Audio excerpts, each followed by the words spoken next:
How fast can a child learn a musical instrument compared to an adult? How fast can they learn a second or third language? They learn fast, right? Because why? How many people you hear a song and it'll take you back to when you were a child? Raise your hand.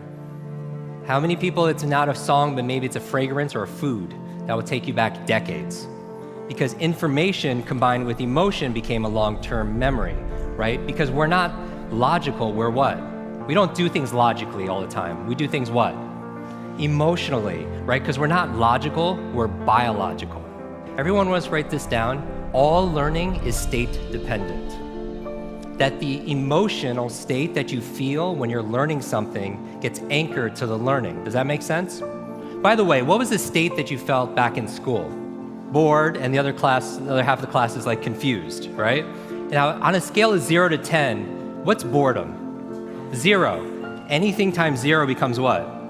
0, and that's why a lot of people don't remember what they learned. It's the emotional state. Does that make sense? We said that children are the fastest learners, right? That they have this curiosity and they play all the time. Now, it's been shown in science, the research, by playing more actually creates neurogenesis and neuroplasticity. Like Einstein didn't have a bigger brain than anyone here, but in certain areas of his brain, he had highly connectedness. He did these thought experiments where he would put himself in these brainwave states, specifically theta state. That's the state that you're in when you shower. That's the theta state. That's a relaxed state of creativity. You're inspired, you come up with new ideas, new things come out of you, right? And so he had more connections in certain areas. And so you could promote that by playing more. We live in an age where it's not your muscle power, it's more your mind power. The faster you can learn, certainly the faster you can earn, but not just financially, in all the areas of your life. I remember recently, I got to introduce two of my modern day superheroes. It was Stan Lee. And we're going to dinner. I remember asking Stan, I was like, I have to know, you've created all these incredible superheroes. Who's your favorite? And he looks at me without a blink, he's like, Iron Man. And then he's like, Jim, who's your favorite superhero? I was like, Spider-Man. And without a pause, he says, with great power comes... The opposite is also true. With great responsibility comes great power.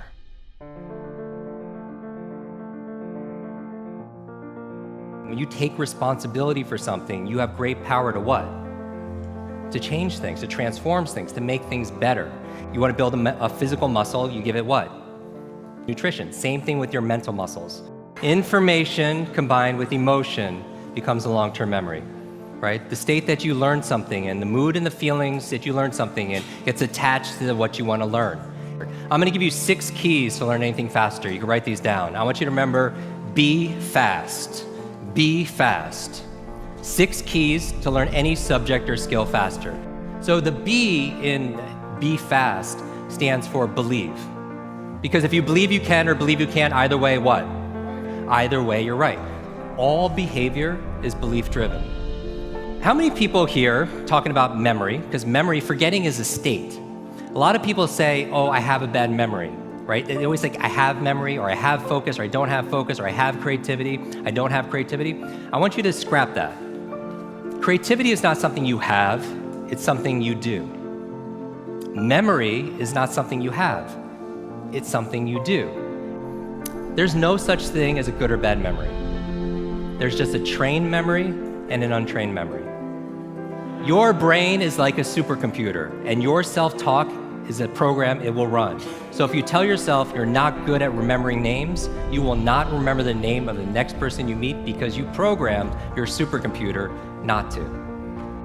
Your mind is always eavesdropping on your self-talk. And so the challenge here is this: too much information, too little time. The amount of information is doubling at dizzying speed, but how we learn it, how we remember it, has that changed at all?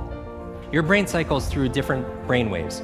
Beta is when you're most awake, delta is when you're asleep, theta is right above delta. That's the state of creativity we talked about. Like, in between theta and beta, when you're most awake, is a state called alpha. Right? It's a state you go in when you meditate, states you go into when you do deep breathing, state you're also in when you watch television. Alpha state is a great state to learn in though. So how do you keep your brain active? So smart devices could be extremely convenient. I'll give you a third villain: digital dementia. This is the idea that we're outsourcing our brains to our smart devices. We're so reliant on our smartphones that our smartphones are making us stupid. It's convenient. I don't want to memorize 500 phone numbers, but we've lost the ability to memorize one. There is no learning without remembering. So B is believe. Believe you can, believe you can. Now the E, I'm gonna go through these really fast, is exercise. Exercise. And what I mean by this is I mean physical exercise. Because your brain, the primary function of your brain is to control your movement. As your body moves, your brain grooves. If you want to learn any subject or skill faster, the F is to forget. Forget.